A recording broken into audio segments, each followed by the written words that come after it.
Hello Internet, Hewlett here with another Burn and Learn. Well, a strange Burn and Learn because it's kind of a little late. I had a very late Burn and Learn today. I went down, I did my exercise, then I rushed upstairs to have these delicious homemade soups that Jane had made. I am now upstairs in Bradlett's room, who's supposed to be asleep. Is he?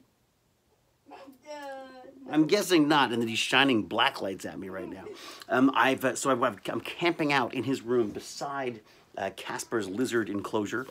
Lizard enclosure? Reptile enclosure? Lizard enclosure. You're a lizard enclosure. You've got a Casper, the crested gecko is in there somewhere. You might see him sort of flop around every so often. Anyway, I hope just suddenly thunk. Where is he? Oh, there he is. I see him. He's actually right. I don't know if you can see him. He's actually sitting on the rock there. So this is a Burn and Learn. And for those of you who don't know, it's my bid to stay alive and fit long enough to raise my amazing son and to enjoy the twilight years of my brilliant, beautiful wife, Jane. I hate exercise. It's boring. So I like to learn something while I'm doing it. And I like to share what I've learned with you in the sweatiest way possible. Unfortunately, today, not so sweaty. It's been hours. Forgive me, Father. It has been hours since my last Burn and Learn. So due to the rush and the lateness of all this stuff, I find myself doing this sort of as an afterthought, and I apologize for that. But I did want to touch base. I didn't want to do a Burn and Learn and then not actually get to do the sharing part. And there's something I forgot to mention. This week I had like the best Tech Terrors episode of my life, or session of my life. We have these friends, or Baz has a friend whose parents came over one day and we were talking and we just really got along. I just love these guys. And they're like spider experts. She has like the largest collection of black widow spiders like on the planet. He does has crickets in her office. Yes, in her office she has a whole huge collection of black widow spiders. He sort of specializes in crickets and things. So I said, well, come into Tech Terrors and show some of this stuff off. So, because we've been talking about laser vibrometry, Doppler vibrometry, I guess, I'm not sure if I got that right. But the idea basically, you shine a laser at a web or a spider, and you can turn the vibration into a sound that you can actually hear. So you can sort of hear spiders gnawing on their own webs, or eating crickets, or just thumping around, basically. Just extraordinary.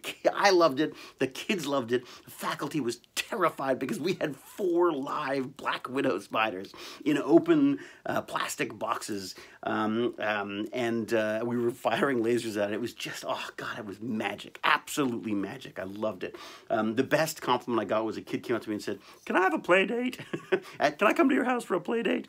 For some reason, I guess, feeling that perhaps I just got, black widows running around and lasers and stuff. Anyways, that I think is one of the biggest compliments I've had.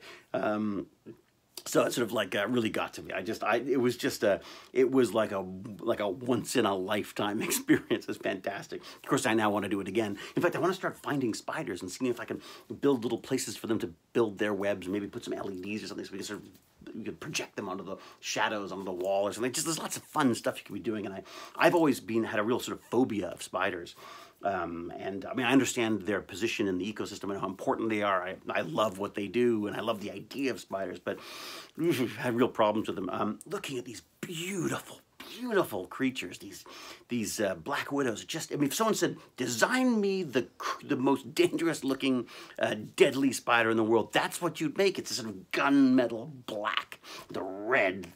A little icon on the back, and these beautiful legs. It was just, I'm in love with spiders now. So, and I'd love to figure out a way to come up with some kind of a system that we could, I don't know, if we could 3D print or something that you could get spiders sort of as part of the Tech Terror stuff as an ongoing thing.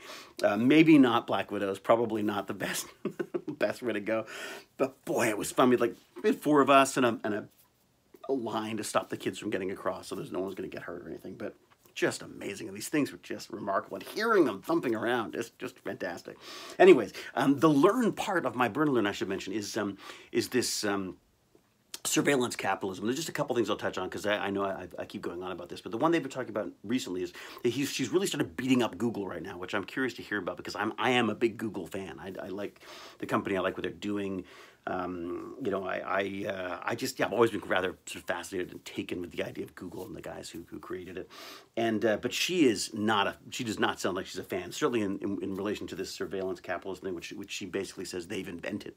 And she sort of cites a couple of things where one of them is this right to be forgotten, how this was a very, very important case that was won in Europe, and there's some similar types of laws that have come into play in California as well, and how, you know, it's this one of the she thinks the things about surveillance capitalism, which is being sort of put out there as an inevitable truth, is that, you know, well, privacy, it's out the window, forget it, it's not important. It's more important what you get for giving up that privacy, and that this is an inevitable part of technology. Saying that's not the case. That is just how it's being pitched, basically, as something we can't avoid. When the reality is we have every right to our future and how we are perceived in it and stuff, and our control over it. And she's basically worrying about our very ability to exist as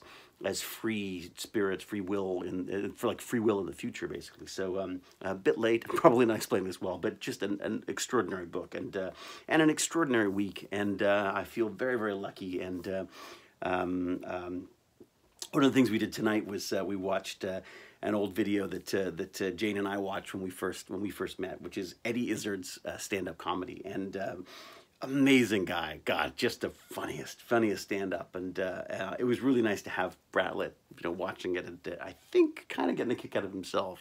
Wouldn't you say, Baz? Oh, he's out. That's it. This is perfect. I just have to do a burn alert. It wipes him out right away and bores him to death. Anyways, it was the cake or death thing today. It was cake or death? Death. Death. What? I mean cake. You mean cake? No, you said death. It's just a brilliant, one of many brilliant little skits that he does in his little tangents that he runs on, and he just fantastic old stand-up that he's been doing, and it was just kind of fun to you know, watch that with Jane and have the kid sort of get a kick out of it as well. So anyways, there you go, there you have it, there you be. Until we geek again, sweaty or not, here I go.